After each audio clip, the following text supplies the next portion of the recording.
വലിയവരെന്നോ ചെറിയവരെന്നോ പ്രായ വ്യത്യാസം ഇല്ലാണ്ട് ആർക്ക് വേണമെങ്കിലും കഴിക്കാൻ പറ്റുന്ന ഒരു റാഗി റെസിപ്പിയാണ് ഇന്നത്തെ വീഡിയോ. ഒരു മുറി തേങ്ങ ചെറിയതും 2.5 ആണി ശർക്കരയും 3 ഏലക്കയാണ് ഇവിടെ ഞാൻ എടുത്തിരിക്കുന്നത് കേട്ടോ. റാഗി പൊടി എടുക്കേണ്ടത് 1 കപ്പ് അളവിലാണ്. ശർക്കര പാനി ഉണ്ടാക്കി അത് നമ്മൾ അരിച്ചു വെച്ചതിന് ശേഷമാണ് പാചകം തുടങ്ങുന്നത് കേട്ടോ. ശർക്കര ഡയറക്റ്റ് ആയിട്ട് ഉപയോഗിക്കുകയാണെങ്കിൽ കല്ല് കടിക്കാനുള്ള ചാൻസ് ഉണ്ട്. അതുകൊണ്ടാണ് നേരത്തെ ഉണ്ടാക്കി അരിച്ചു മാറ്റി വെച്ചിരിക്കുന്നത് കേട്ടോ. നമ്മൾ ഉപയോഗിക്കുന്ന റാഗി പൊടിയാണെങ്കിലും ഒരു തവണ ഒന്ന് അരിച്ചിട്ട് വേണം എടുക്കാൻ. 3 ഏലക്കയും നേരത്തെ ബാക്കി വെച്ച ആ ശർക്കര പാനിയും അതോടൊപ്പം തന്നെ 1 ഗ്ലാസ് വെള്ളവും ചേർത്തിട്ട് നന്നായിട്ട് ഇളക്കി എല്ലാം ഒന്ന് യോജിപ്പിക്കണം. ആ കട്ടകളൊക്കെ ഒന്ന് പോകുന്നവരെ നന്നായിട്ട് ഇളക്കിയതിന് ശേഷം പിന്നെ 1.5 ഗ്ലാസ് വെള്ളം കൂടി ഇതിലേക്ക് ചേർക്കുന്നുണ്ട്. കട്ടകളൊന്നും ഇല്ലാതെ നന്നായിട്ട് യോജിപ്പിച്ച ശേഷം മാത്രമാണ് ഞാൻ സ്റ്റൗ ഓൺ ആക്കിയത് കേട്ടോ. ചെറു ചൂടിലാണ് ഇത് വേവിക്കേണ്ടത്. അപ്പോൾ നമ്മൾ ലോ ഫ്ലെയിമിലാണ് പാചകം ചെയ്യേണ്ടത്.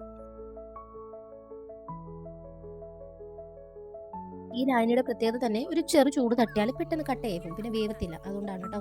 അപ്പോൾ നമ്മൾ നന്നായിട്ട് ഇടവേള ഇല്ലാണ്ട് ഇളക്കി കൊടുത്ത് ഈ ഒരു കൺസിസ്റ്റൻസി ആകുമ്പോൾ നമ്മൾ തേങ്ങയും കൂടി ചേർത്ത് നന്നായി ഇളക്കി യോജിപ്പിക്കണം കേട്ടോ. ഇപ്പോഴൊക്കെ ചെറു ചൂടിലാണ് നമ്മൾ ഫ്ലെയിം ഓണാക്കി വെക്കേണ്ടത്. ഉണ്ടാക്കുന്ന പാത്രത്തിൻ്റെ അടിവശം നന്നായിട്ട് കാണാൻ പറ്റുന്ന രീതിയിൽ എത്തുമ്പോഴാണ് പായസത്തിൻ്റെ വേവ് നമ്മൾ മനസ്സിലാക്കുന്നത്. വളരെ പെട്ടെന്ന് ഉണ്ടാക്കാൻ പറ്റിയ ടേസ്റ്റിയായ ഒരു പായസം തന്നെയാണ് റാഗി പായസം. എല്ലാവരും ട്രൈ ചെയ്യണം കേട്ടോ. കൂടാതെ വീഡിയോ കണ്ട് ഇഷ്ടപ്പെടുവാണെങ്കിൽ ലൈക്ക് ചെയ്യാനും സബ്സ്ക്രൈബ് ചെയ്യാനും മറക്കരുത്. താങ്ക്